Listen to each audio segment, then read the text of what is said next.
Friends, today's NRI Samay program from Los Angeles brought to you commercial free by listeners like you. Your generous donations make possible for us to stay commercial free, and today's show is pre-recorded.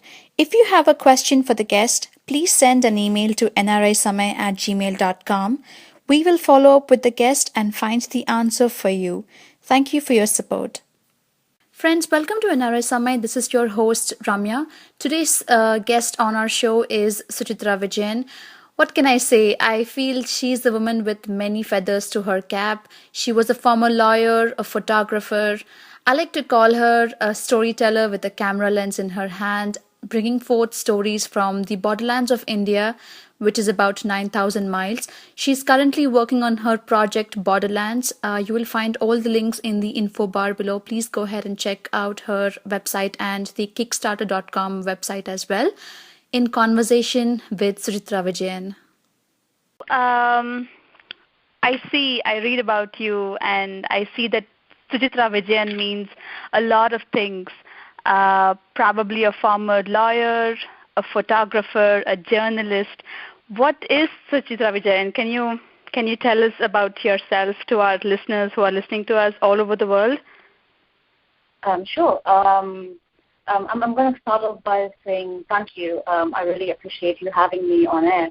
Mm-hmm. In terms of who I am, I think we had a very similar conversation earlier. That you're beginning to sound like my mother now.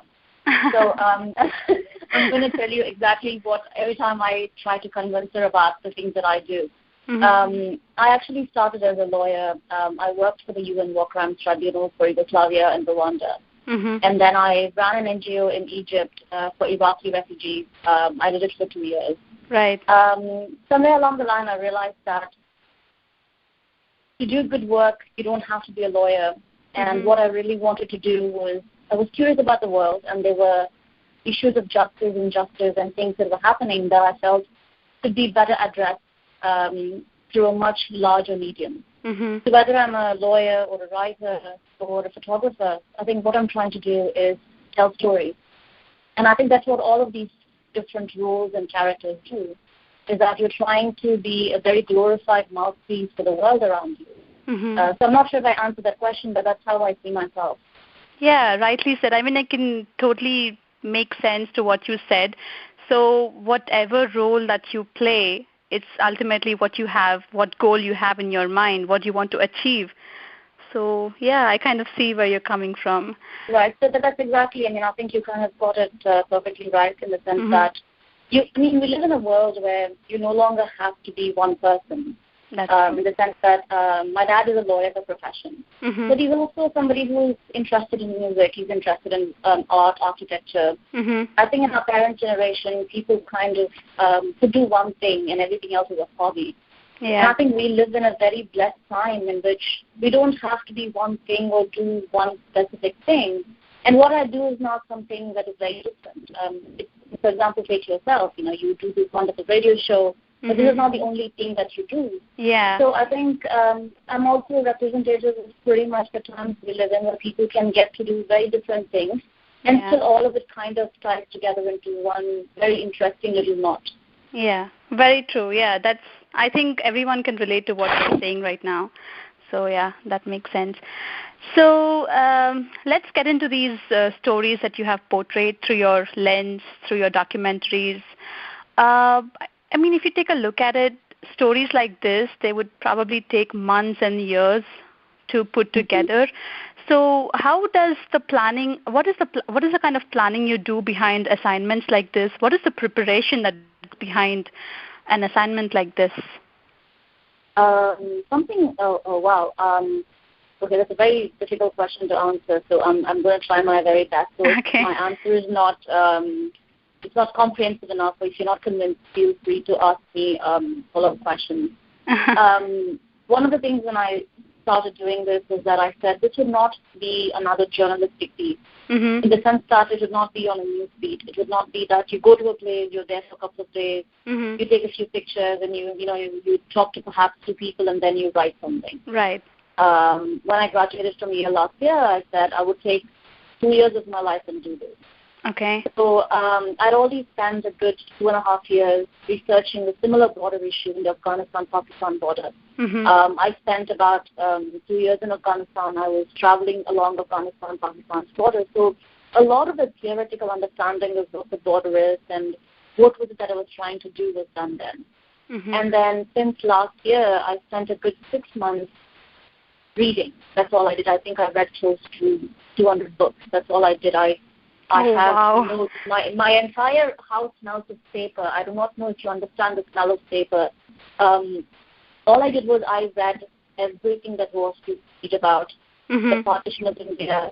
But then again, not just India, Pakistan, about creation of the Indian state, what happened in the Northeast. Right. How did Nagaland end up becoming a part of India? What is the status of Arunachal Pradesh and Tabang? And what do 10 different people think about this?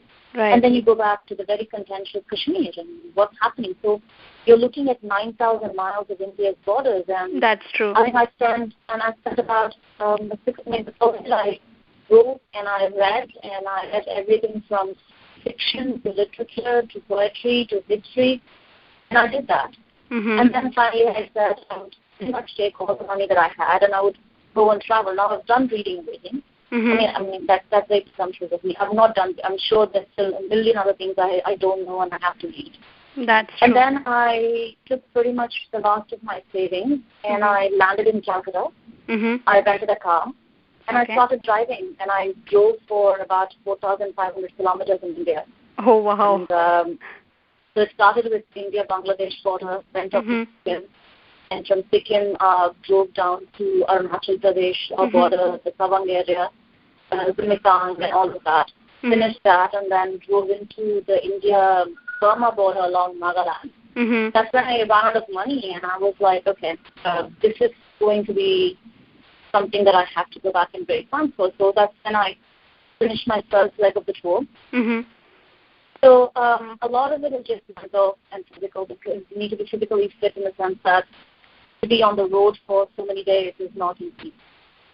And second is mental, that you need to constantly be aware of what's happening around you because it gets very boring. So yeah, that's the kind of preparation. So I'm not sure if I answered your question, so if you have any additional ones, please do ask. No, oh my God, that's wonderful. I mean, I don't know. One day you decide, you pack your bags, you read about all of this, and you say to yourself, "Okay, let's go, let's live it, let's do it from a practical point." I mean, oh my God, I don't know. How was your? Yeah, but I also gave heart attacks to my husband and my parents, and Exactly, I was coming to that. So coming to your personal life. My parents. Sorry. So you were saying. I'm yes. sorry. My next question, probably you already said it. So you decided to pack your bags and just go. And, I understand you have not lived in India in the past some years. Right. So how difficult was it for you to plan everything? And what was your family's reaction for the whole thing, for your Borderlands project? Right. I think my parents and my husband, who's also somebody I've known since I was 17. So so I've known my husband since I was 17. So he's known me pretty much all of my adult life. And my parents, well, they've known me since I was born. Is that right? This is not the first time I've told them. Whether it was when I was in Sudan or when I was in Israel, Palestine, or whether I was taking off to Afghanistan. So this is not the first time I'm taking off and doing it. My mom's only response was, as long as you're not going to Afghanistan, India is fine. So they are in a point where they're used to me doing this. I've always been this person who's very curious about the world. So even when I was an undergrad about 10 years ago, about 2002, I called my parents and I said, I really want to go travel to Eastern Europe. And they were like, okay, fine. I mean, 10 years ago, nobody backpacked. Today, backpacking is something that everybody does. And I was this brown girl in Eastern Europe, and I was traveling by myself. It was not something that was particularly unique to me. But nobody else did it back then, and I've done that. And then I told them one fine day I was going to go to Africa, and they said, what are you going to do there? And I said, I want to go work for the UN. And I spent a year living and traveling in Africa. Again, I backpacked through there. And then, they're used to Sudan, Congo, Afghanistan, Israel, Palestine, and all these places. So when I told them I'm going to go to Northeast, they were like, fine, if it's important to you, you should do it. Mhm. So in that sense, I think my husband did the same thing. He was like, if you're crazy enough to do it, the best thing that we can do is support you through it. And also that I have these conversations with him. My parents and my husband also happen to be incredibly intelligent and very intuitive people. They're my board of advisors. So in that way, it's been good. It's surprising because I know that women are often told that they can't do things because there's so many things that are stopping them. That's true. For me, I've never felt that in the sense that I'm lucky. I also understand that I'm an exception. I understand that for most people, it's a very difficult thing. I'm just incredibly lucky to have people in my life who not just support what I do, but actually go on to complement it and actually be a part of this project as much as they want to. Yeah, I couldn't agree less with you. I mean, I know so many people who probably might want to do something, but, Right. maybe they don't have the right kind of support around them. So, yeah, I totally understand. And I should appreciate your husband and your parents for, constantly backing you and everything. So, if you saw some interviews on NRI Samay, we spoke to Paulami Basu, and she captured lives of women soldiers at the line of control. So it probably is not an easy task to just go up to these areas to cover those stories. So what is the motivation for you, and what have the challenges been for you as a woman going into these areas and documenting and capturing everything? What have your challenges been, and what is your motivation behind such tasks? Okay, so I think there are two aspects to this question. So I'll start with the motivation. I think the motivation is, the most purest form of motivation is just curiosity about the world you live in. It is about figuring out for yourself what your country is, right? I mean, right. For me, I felt that is something I wanted to do because I left India when I was 17, and I kept coming back every single year. Okay. But also, it's a time where you're not really sure about your country, about what's happening in these issues. Very true. So at the heart of it, it's just genuine curiosity. At a much more rational level, this is what I've spent my life doing. I started as a human rights lawyer. I worked with war crimes. At graduate school, I studied why people do what they do. It's human nature. Why do we go to war? Why is it that some societies are stable while others are not? What is inclusivity? What is identity? They're very fundamental questions. I mean, I'm not the first person asked. There's nothing innovative about any of these questions, right? I mean, we all ask these questions. So the motivation is simply being able to understand your country for what your country is. And maybe if you're reasonably smart, which I think I am, again, I'm not trying to be presumptuous, but that maybe contribute something to the discourse. Because I see people on television and I see people who write about my country, and I don't understand a word of what they say because what they talk doesn't seem to reflect what I feel about my country. It doesn't give me solutions. People talk about Kashmir and Northeast and so many things, and it doesn't resonate with me. It doesn't make sense to me. Right. And I feel they're talking about something that this is my country, and yet it doesn't make sense to me. So that is the most primal motivation. Okay. In terms of women doing these things, my experience has actually been the opposite. Oh, really? Women are, yes, I think women are the most easiest people to talk to. Okay. Because every single time, either it's been West Bank, whether it's been Afghanistan or any of these places, my experience has been that the moment they see someone like me or Paulami, I'm not sure what she said, is just that people are willing to talk to you. If you are open enough and they trust you enough, again, you need to go in with a sense of respect for these people. Every single time I've gone to these places, nobody's ever said, don't do this, don't come here. Oh. Instead, my experience has been that people are very open. They want to talk to you. I think everybody has a story to tell. Right. And they're constantly looking for interlocutors to talk to you about it. I mean, my experience is that people have, except maybe one or two instances in the last 10 years, almost every time I've been in these borders, whether I've traveled recently, is that people are curious about you. When you open yourself about your life to them, they open it up to you. So when I reached whether it's the border security force compound, I didn't know, I was a nobody, and I would just go to these people and I would say, no, I'm doing this, and what do you think? And every single time, people have been open about it. Then you go to Arunachal Pradesh, and it's the same thing. You go to Nagaland, and you'll be surprised how the basic common decency that the Indian common man has is far more than what the people who man the bureaucracies do. So my experience is that so far has been that some of these places are very contentious, they're very dangerous. Some of them are, even when I was in Nagaland, just walked up to the Assam Rifles compound and said, oh, we would like to have a conversation, what do you think? And they were like, fine, come in, and people make you tea, they sit down, and they talk to you.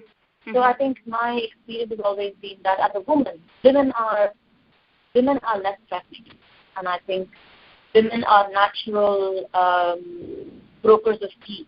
And, indeed, the initial response to everyone is always to protect.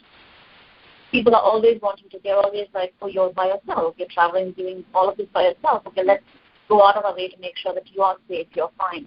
So that's been my experience. I'm sure that this experience, again, is very unique, and I understand that people might have very different experience. Yeah. That's true, yeah. I mean, at the end of the day, I guess probably traveling to all of these places, you've been really lucky, or maybe, you know, you've had really good interactions, and at the end of the day, you probably sat and just chatted with them like a next-door neighbor, just shared stories, experiences about yourself, knowing about them and stuff like that. So, yeah, that's very, very interesting to actually know. I think it's a very it's a cliche, but I think if you treat people as you expected to be treated, I think the response 9 out of 10 times is actually positive. That's true. If you smile and you tell, if you just don't tell. I mean, if you walk into a situation and tell people, "I'm new here. Tell me what you think," people will talk to you. On the other hand, if you wear the badge of somebody important, you try to be very important, and if you don't listen, I think then it becomes very difficult. I think the problem arises when people walk into a situation feeling they know more about the situation That's true. than the people experiencing it. So I don't know, because again, as I said, I can only talk about my experiences. I really cannot talk about what other people experience or their experience in these places have been. Right, that's true. I mean, it feels so nice listening to your experiences. So I took a look at your website. I saw your project, Borderlands project, on Kickstarter.com website as well. So can you share your experiences at least, you know, can you tell us a couple of those incidents or a couple of those stories that probably moved you the most in your experience, in your travel? Any such experiences that you can relate to or remember, you know? Okay, if I think about this place, this is what comes to my mind. Right. Any such story? Right.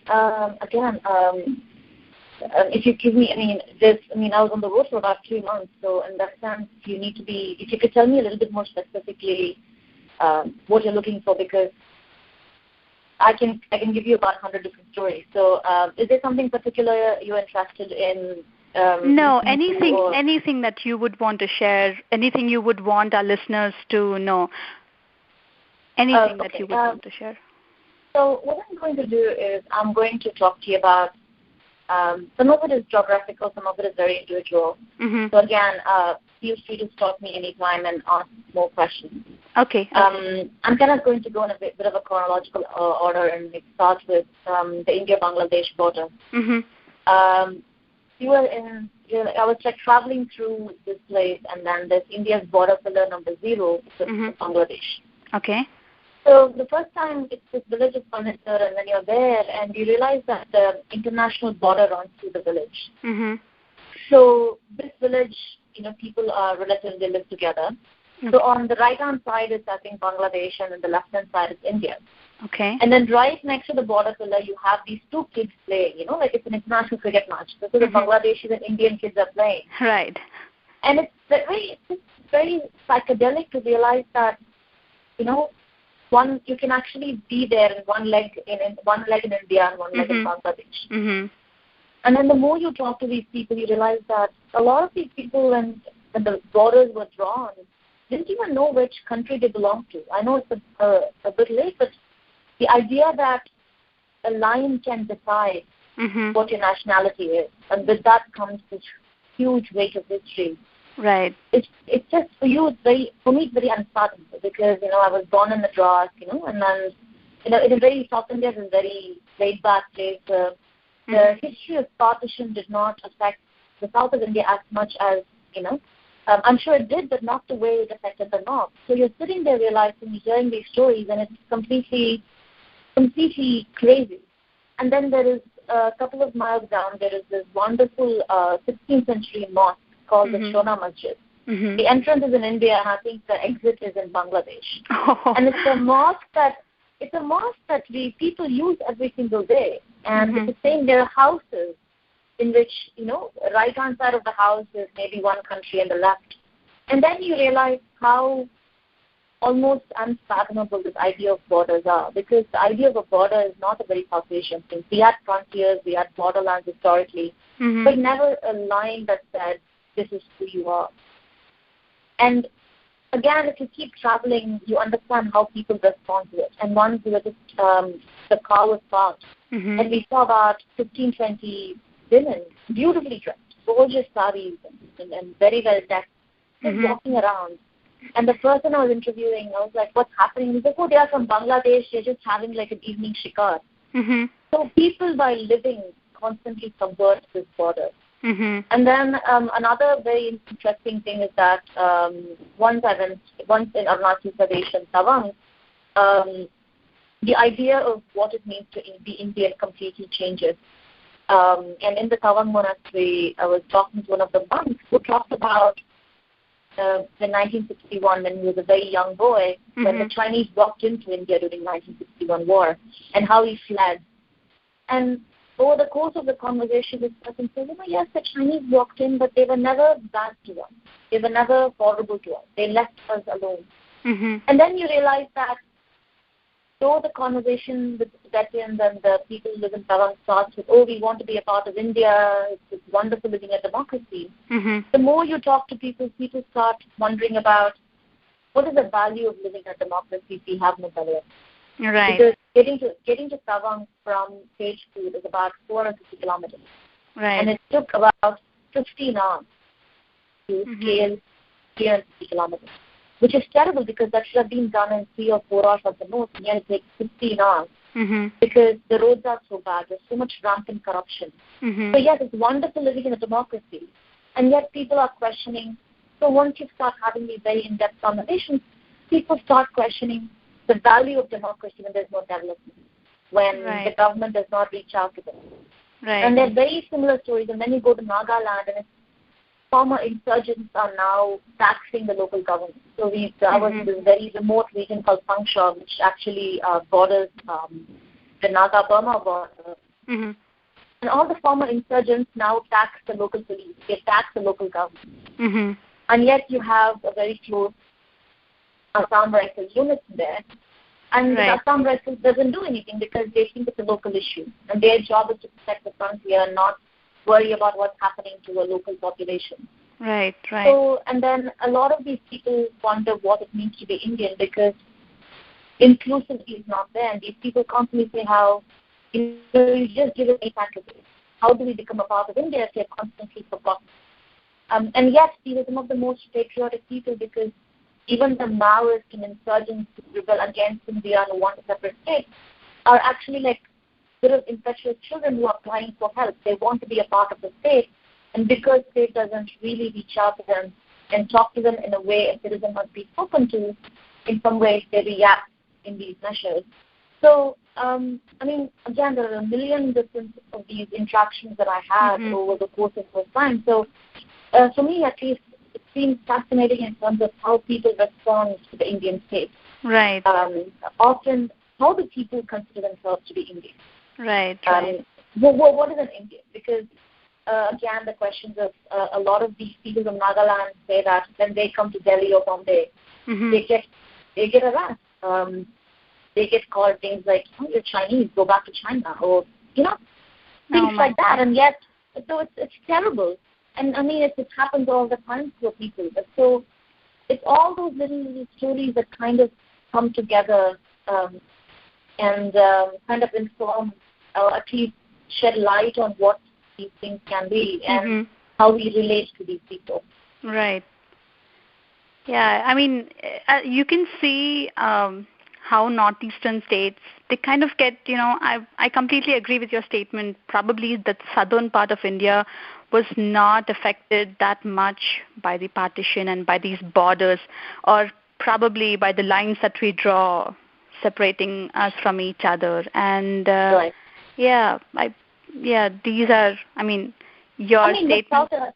Yeah. Sorry, I didn't mean to cut you off. Go ahead. No, I think with the southern, I think at least with southern India, in Tamil Nadu in particular, you have a different kind of a border. You have the coastal frontier with Sri Lanka. Mm-hmm. And I was talking to someone very recently. This person was very angry at me. He's like, how can you talk about land borders when the maritime borders are not spoken about? Mm-hmm. What about fishermen, both Indian and Sri Lankan, who get harassed by the opposite respective governments? Mm-hmm. And what about that? It's a coastal frontier. So what is happening there? I mean, the whole Sri Lankan issue is not just a Sri Lankan family issue, but what is happening to these fishermen, right? I mean, what is happening to those people? So yes, with South India, it's a very different kind of a frontier, maritime border. But again, it's not so much the partition. It is not creation of a nation state the way that the North experienced. That's true, yeah. Probably it's a different story altogether there. So right now, if you take a look at the trend, if you take a look at documentaries, or if you take a look at journalism on a whole different plate, you keep seeing so many different dimensions and shades about how it's impacting our daily lives, our daily society. What do you think when you think about journalists like Anirudh Bahal, who's now called the King of Sting, or probably some rural journalists or some photo journalists? Can you tell us how journalism impacts the society, or how is all of this material that you come across, your documentaries, how does it affect our society? What do you think? What are your thoughts on this? You're talking about journalism as a whole in response as to a whole. Society. Yes, as a whole. Right. I think it's a deeply philosophical question, right? I mean, if you look at it, human evolution happened subsequently because we started speaking and writing. Right. And journalism is just a very evolved non-fiction form of storytelling. Mm-hmm.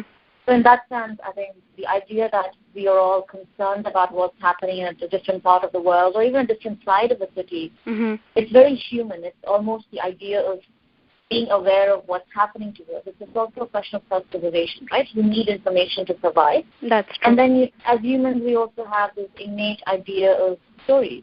Mm-hmm. We have a ear for stories. We want to understand our life through stories, whether it's history, whether it's literature, whether it's song, it's music.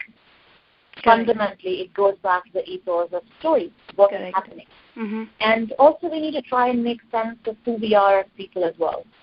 And I think that's why, along with history and literature, journalism, as we call it today, it's a footnote in history. It's a chronicling of a time. Mm-hmm. Having said that, I also understand that not everything is journalism, right? Mm-hmm. Because I actually go out of the way and I make it a point that I almost don't consider myself a journalist. I consider myself a writer or an essayist. I consider myself somebody whose writing is informed by so many of my influences. Right. On the other hand, again, I don't want to pick on about the Indian media, but it's media around the world, is that we stopped actually caring about people. When I turn on Indian news channel, whether it's in India or when I turn on my television here and I watch CNN or NBC, any of these news channels across the world, is utter nonsense and noise. Right. You can be the king of Sting. I really am not aware of these journalists and this work, but then I don't really care about you being the king of Sting if you cannot make sense or give me context of what's happening. Right. So, instance, the whole issue with the rapes that have been happening in India is that I was very, very uncomfortable with the way the news was reported. Almost any woman who's seen that news be very uncomfortable because rather than these people who are supposed to give context and inform society, who are either blaming the victims or it became a personal agenda to promote yourself. We spoke little about our society. We spoke very little about the cost. And what we really spoke about was things like, should women leave home after 6 in the evening? Should girls stop wearing jeans? Right. How should we raise our boys? I'm like, no.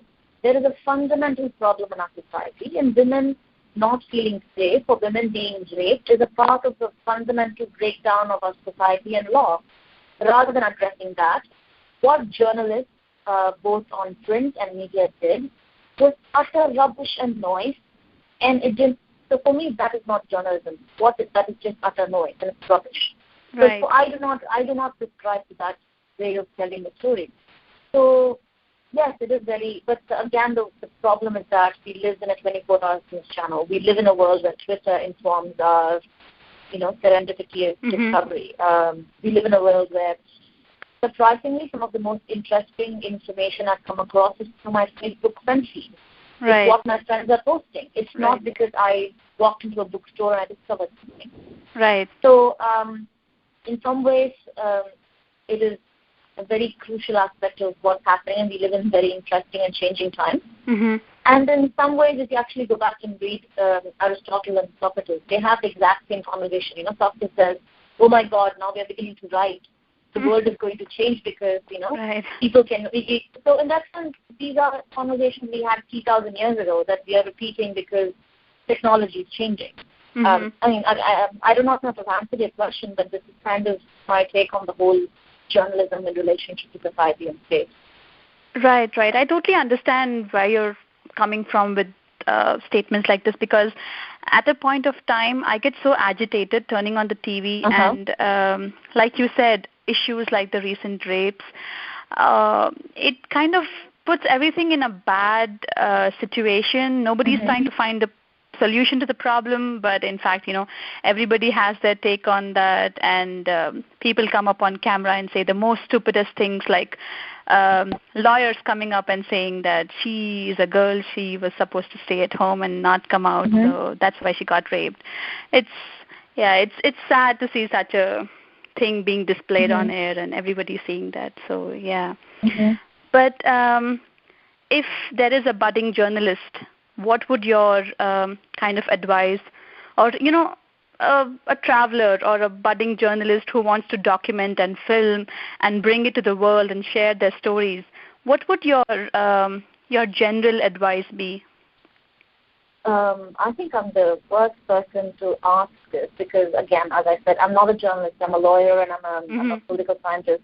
Right. So I was probably the worst person. So because today a lot of the questions I'm having with people when I talk to an editor in the magazine is, I ask them, what do you mean? Because I don't know. But in terms of somebody who is definitely wanting to write about this or think about the issues that affect us, is that the only thing I would tell them is that read, learn. You'd be surprised how many so-called reporters or journalists or photographers that I meet who have no idea about the world. In the sense that even I'm not talking about India. I'm talking about journalists here in Europe. Right. It's just that they don't read. They don't understand. They don't seem to understand. There's no substance.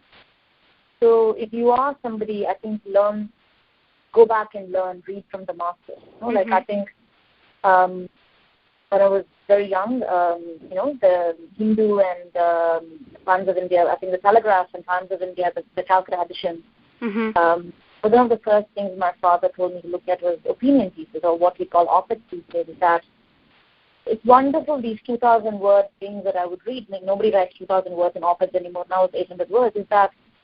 That's the first time when I started understanding about an issue. I was still in school when the Kabul War was happening, and there was a wonderful op-ed by J.T.S. George, and And he talked about India in terms of war and who we are and why do we have this sense of retaliation and why don't we respond in a certain way and what are the idea of nonviolence, why non-aggression or what is happening. So to lead, I think the very idea that you have to lead is very important.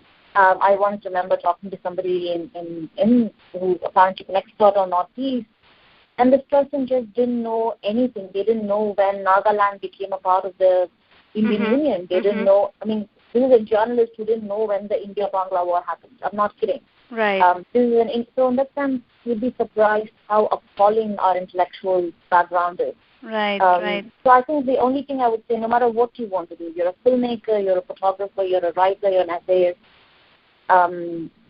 it's important to do good work. I think it's a very Hindu Vedanta thing where you say you do what you do and you do it really well without wanting to become popular.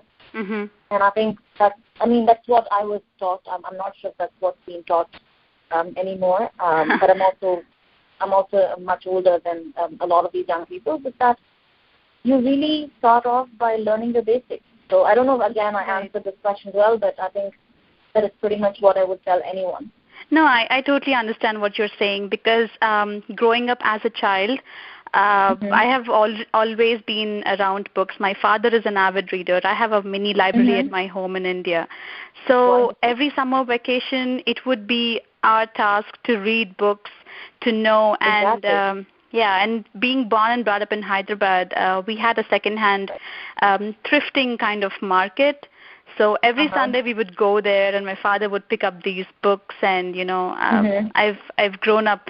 Probably I would not be an avid reader now, but growing up, my father made sure that we read our books, we know our history, and that was interesting. I think people these days are becoming more gadget friendly, but at the same time, the content, when you're becoming more close to technology, but the kind of content you search on the internet, I think it's changing. People just want gossips and entertainment, and probably the way they want to do, the way probably the things that they want to do now are totally different. I feel that way. I don't see anyone buying books, reading books, and I don't hear people talking about books. I don't know. Probably it has changed over the last some years, but I mean, No, I think it's wonderful. I think it's I grew up in Madras, and I think Hyderabad has this wonderful culture of I think in Madras it's called Moor Market. I do not know if Moor Market still even has old books. Yes, you have this wonderful tradition of, you had Hickenbottoms and all these book fairs, and it's just this wonderful tradition of literature. Right. My husband was in Madras recently, and there's this, I do not know if you know Madras well, there's this wonderful Central Park around Tinagar. Okay. And he was saying how at 4 in the morning, there was a very old gentleman there's a blackboard in the park. So this old gentleman comes every morning. So he would go for walking with his parents, would come and write these quotes from Shakespeare. Oh. So I think he went to the park every single day. And for the 3 days that he was there, this old gentleman would come every morning and say quote of the day and have something from Shakespeare, something from, not that Shakespeare is the only good literature we have. Right. But it's such a wonderful thing, right? Like it's to discover these things. Right. And I think these old, I think as this generation dies out, I do not know if because I'm sure my grandfather had a wonderful sense of language, whether it was Tamil or whether it was English, whatever languages or German, whatever he spoke and he did it really well. I think my dad also did it well, but not as good as my grandfather. And when I see myself, I think I'm actually worse off than both of them. I'm sure I write reasonably good sentences, but nowhere with the kind of precision or discipline that, my generations before had. Right. So I don't know. I mean, again, this could also be the nostalgia, and then I think end of the day, I think it all comes to habits that we form. And you're perfectly right when you say that it's habits that you form when you're young. Right. Yeah, they definitely are important. I read somewhere on one of your websites that your grandfather probably was a very great inspiration for you because he had a very good collection of books and you would probably read them. And is that true? Is that where your curiosity and everything, I mean, it probably is a very integral part of who you are. Because I think it is. I think it is. I'm going to be, for people who probably come arms and up and say, no, but I think it's a very Bengali and a very Tamilian culture that I see. I mean, when I say Tamilian, I'm not talking Rajinikanth. I'm talking the whole Madras culture, where books were a very integral part of who you were. They were genuinely people who were very, very interested in books. And growing up, I learned about Bharatiyar and Khalil Gibran from my grandfather because we had both those books. Right. You read Bharatiyar as a young person, and you're completely, your revolution. I mean, those books were one of the most revolutionary things. Here was a man who was talking about building bridges across nation states. Right. And then you go and you read someone like Gibran, who initially wrote in Farsi and maybe in Arabic, and then you realize a completely different literary universe. You read everybody from, Marx to Kojer to Kaur to Indian writers. And I think the idea of curiosity is this books is where you find that. Right. There is this wonderful story that once somebody said that I do not know if you know A.K. Ramanujam. A.K. Ramanujam is a brilliant writer, poet. He's a professor at Chicago who died a couple of years ago. Is that A.K. Ramanujam's father, this is post-colonial India, were all, I think, mathematicians. Right. And apparently, when Bertrand Russell's book came out, all these Indian professors, saved their money and they write a letter to Bertrand Russell saying, "Dear Mr. Russell, we would love to have your book. This is the address. This is the money. Could you send it?" And I think Bertrand Russell sends the book. He doesn't send one book, but I think he sends a couple of books saying, very flattered, saying, wonderful, thank you. Here's the book. And then apparently these young professors back then sent the book back to Bertrand Russell saying, "We don't want charity." In the sense that though these people were, so this story, I'm not sure to what extent the story is true, but it's too easy. In a time where we were still a colony, we had a tradition of a thirst for knowledge. Right. Here was this somebody, I think it was what is today Karnataka, mathematicians and young people who were curious about what's happening across the world. This is a time when we didn't have the internet. Right. Where probably took about quite a few months for a letter to reach from India to all the way to England. And they're curious and they get the money together and they send the money to the author and then the author sends the book back, and not one but a couple of books. And yet they also don't want charity. They actually save money and then they send the book back saying, "Thank you for the books, but we don't want charity." Okay. So I think it's a wonderful story. I mean, I hope this is because somebody narrated this to me and I have no idea to what extent the validity of the story is. Okay. But it's such a wonderful story, don't you think, is that in a time that you're so curious about the world and then you go out and you reach out for it. So yes, I think I grew up in the same ethos of books being the fundamental aspect. You're curious about the world and then you question the world. So you're absolutely correct. Yeah, I totally understand. So probably a couple of years back, when you didn't have so much of technology, the quotation, "pen is mightier than a sword," probably made more sense than it does these days.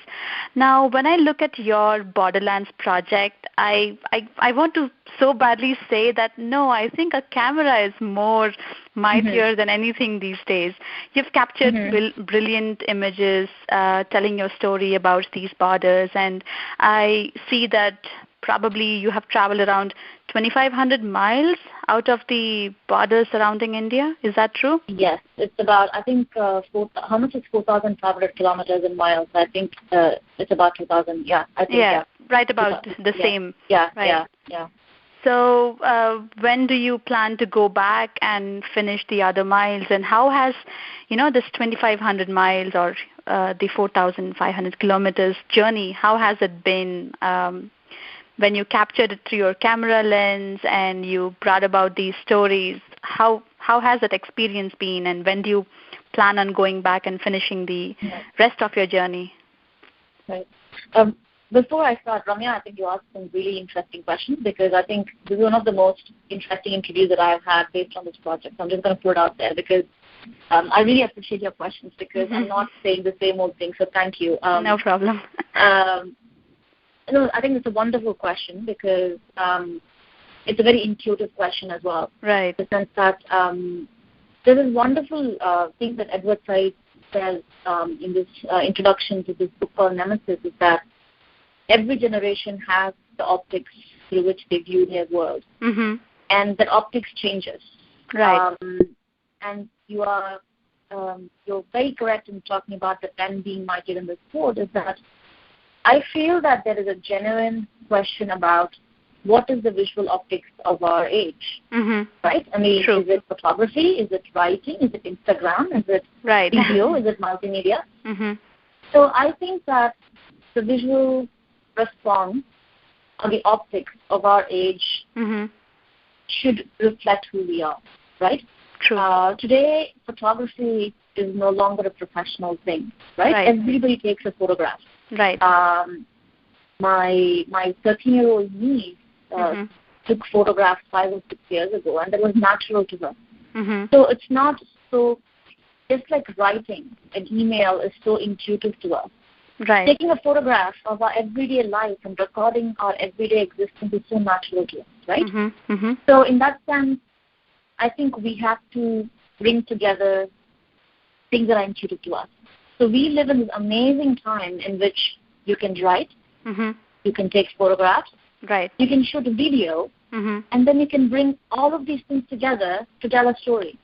True. And what is fascinating and immensely difficult to get right is that in a place like India, I don't think you can just write about India. I don't think you can just photograph India, and I don't think you can just take a film about India. Right. A place like India is just so fascinating, and so India is like your grandmother, right? It's like your grandmother that you can't just write about your grandmother, right? You also need a visual idea. Right. If I want to tell you about my grandmother or my grandfather, I have to give you a photograph of them, which gives you a visual context. Correct. But I also have to write about them because that gives you more information. But in addition to the photograph and the writing, imagine you also had a footage of my grandfather as a 13-year-old boy, and then as a 15-year-old boy, and then a 30-year-old man, a 60-year-old man. All of a sudden, all these three things to come together, and then you have a much richer picture, right? Right. So it's all brilliant when you talk about it.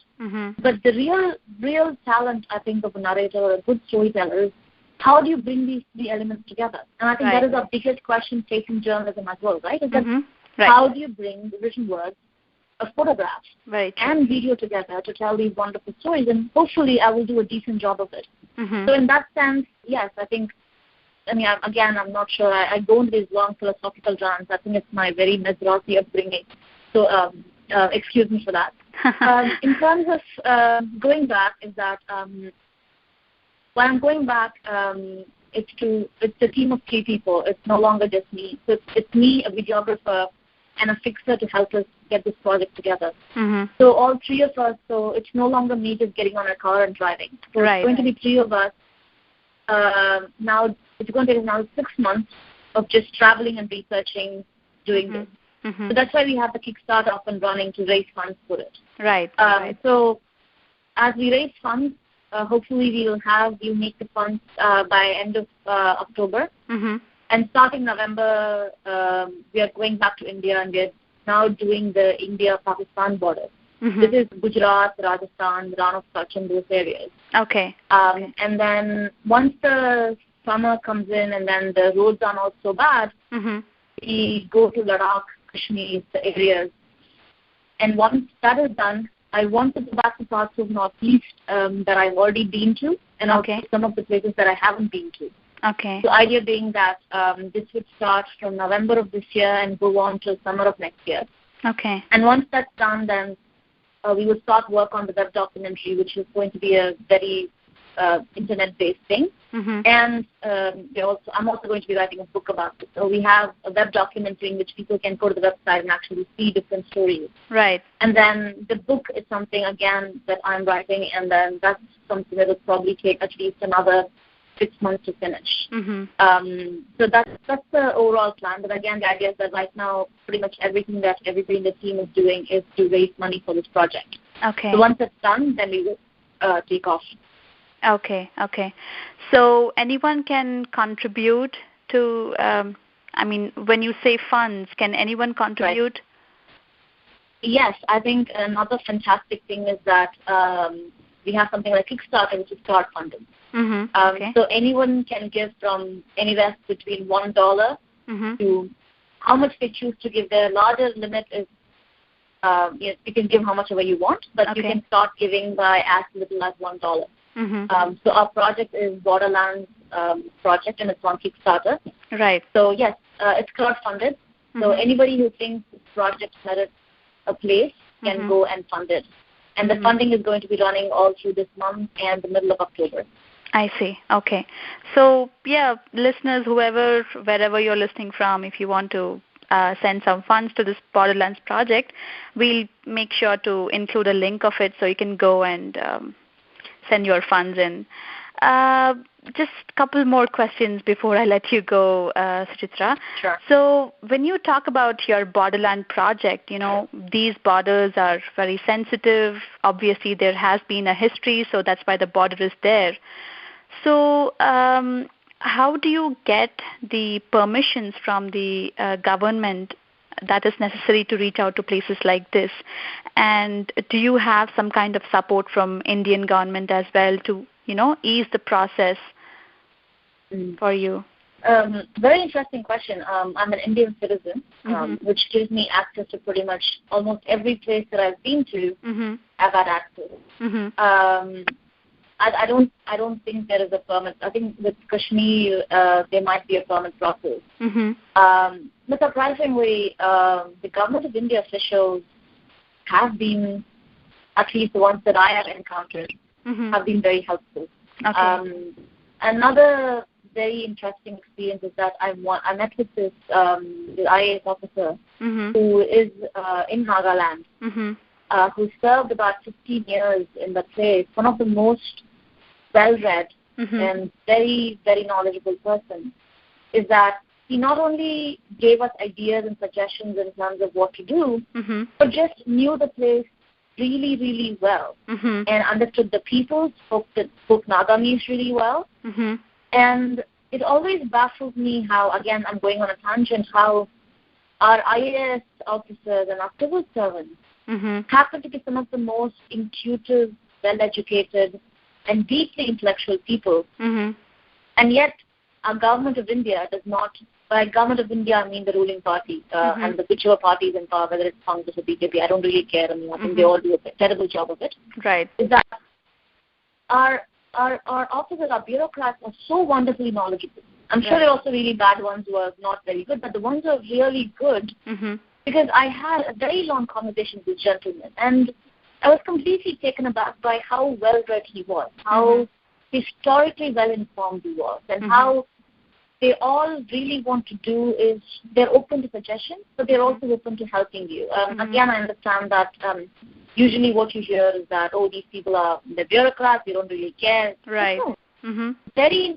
come on, if a person has served 15 years or longer of his life here and actually speaks, gets to the space, learns the local language, and is just so intuitive and he understands these things, has a very astute sense of the political problems that the country had and how to manage it. Right. And he actually recommended some of I would have never gone to Pangsha in Nagaland if he did not recommend, because I didn't know about this. Right. My research didn't take me there, but having a conversation with him took me there. Yeah. And the same thing happened with the IG in Calcutta as well, and he was very, very, he took the time. I didn't have, and there was nobody I approached to office, and he actually agreed to meet me. And then he spoke to me, and he said, maybe you should also try doing this, this, and this. I took some of the suggestions and some of it I didn't. But across the board, I realized that at least our civil servants are very, very good at these things. And maybe our government of India should actually spend more time listening to them. But so far, I haven't had any problems. But I'm sure that once I go back and then maybe with Kashmir, we will actually have to apply for permits. And one can only hope that in a democracy, they understand that these are questions that every citizen must ask. And if they don't give me permission, maybe I'll come back to your radio show and say, maybe, we can do a show about how the Indian government is not listening. But I don't know. Yeah, very true, very true. Yeah, you can totally come back, contact us and say, hey, you know what, put me on air and I want to I want to address talk this very issue. bad about my government of India so that they don't give me any permit in the future. Right. Yeah, so I hope you get to see everything. Just one more quick question. I was thinking about this throughout our conversation. Since you're an avid traveler and you've been traveling back and forth, do you feel at home when you're out of your own place, traveling all these places? Is that how you feel? Because you're doing something that where your heart is set in, right? So do you feel at home when you're traveling and doing all of this? Okay, you just asked these very deeply philosophical questions to which I think I'm stumbling terribly to find an answer. The thing is that I don't think I ever felt at home anywhere, whether it was growing up in Madras, because I've always felt like I was a very different person in the sense that my parents come from two different parts of the country. My dad speaks Tamil, my mom speaks Telugu, and at home I would speak English. And at school, I remember when I was very young, and I once was talking to a friend, I think I was like 7 or 8, and I said, my parents had a love marriage. And this friend of mine was so, we were all like 7 or 8-year-old kids, and he was, oh my God, how can your parents have a love marriage? and then they couldn't understand the concept of somebody who spoke English at home as a lingua franca, because with your dad you spoke Tamil, with your mom you spoke Telugu. Together at home you speak in English. And that concept was just so alien to so many of my friends that this one kid in my class started calling me your Saddam Hussein's wife because you speak English. Some ridiculous thing, right? And I didn't understand what that meant. I would think I was a 4% fan, and this person said, and everybody started calling me Saddam Hussein's wife. That comment, whoever that kid was, it feels like someone bashing our Miss America, Nina Davaluri, saying, how can an Arab be Miss America? It feels so ridiculous, so but, go ahead. So for me, I always felt a little in a place called Dislocation. And I also went to this very, a very traditional religious school called Patma Seshwatri, which is a predominantly Brahmin school in which I was a meat-eating, half Pillai, half Nair. Oh my God. For the longest of time, I didn't know how people responded back to me, in the sense that most of those kids there didn't know anybody like me, right? So for them, a meat-eating, Pillai was an anomaly, because Pillais are, again, if you look at the very Indian caste system, Pillais are...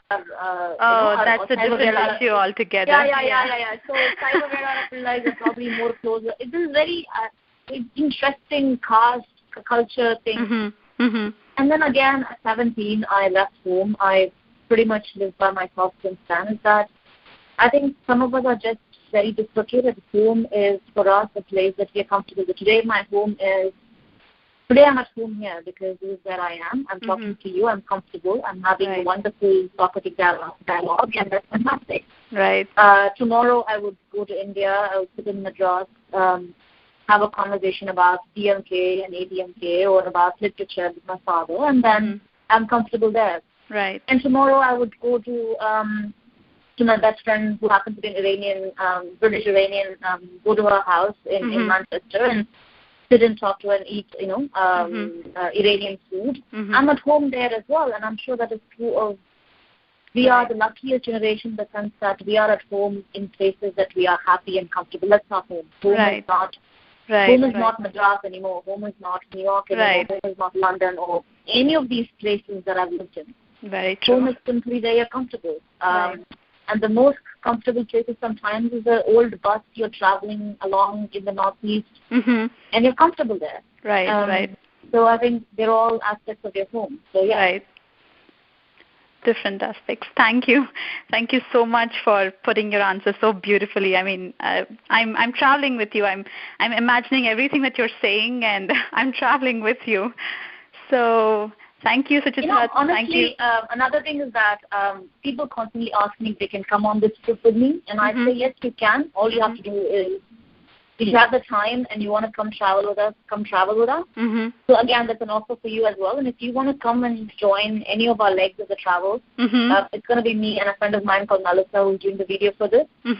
She's also the person who did the video for the Kickstarter video. I see. She's wonderful. She's this very Italian-American girl, full of passion and life, and it's all women. So if you want to join us for any of this huge, epic travel, you're more than welcome to. So you just don't have to listen to this travel through me. You can join in as well. Thank you. So yes, but you always have an open invitation. Okay, thank you. So listeners, I hope you all are listening. If any of you has the heart of a traveler, the mind of a wanderer, and you want to join Suchitra Vijayan on her Borderlands project, you are most welcome to contact her. You are most welcome to contribute to her project. Every link is going to be in the info bar, and you'll be able to get every information. So thank you, Suchitra. Thank you so much. On behalf of NRI Samay team, I thank you so much for taking out your time to talk to us, to tell about all the stories that you had. Probably, I probably haven't heard the fraction story of what you have been through in all these journeys of yours, but thank you so much for talking to us. No, thank you, and it's been wonderful. I can't remember the last time that somebody actually asked me really sensible questions. I'm not just saying it. You'd be surprised how many times we get asked really stupid questions like, I don't know, things like, what passport do you travel on? And it's just wonderful just to have. I'm not kidding. I'm really not kidding. And somebody would be like, how can you have an Indian passport and do this? And I'm like, I don't know. I'm an Indian. I have an Indian passport. Oh my God. I'm not kidding. Or somebody else once said, you speak such good English. And I was like, I don't know. What do you expect me to sound like? So in an avalanche of really stupid questions, it was just wonderful talking to you. And I really enjoyed the questions. And thank you. So thank you. And I hope the work you do continues. And I hope that more people tune into your show. Thank you. Thank you. Thank you so much. Thank you. Have a wonderful day. Have a wonderful travel. Have a wonderful life. Please continue sharing your stories with us and the world. Will do. Thank you, Ramya. Thank you. Bye. Friends, if you liked today's show, please go to youtube.com/NRI Samay and click on the subscribe button. You will get notified every time we publish a new show. And you can also like us on our social media sites like Facebook, Twitter, and Google+.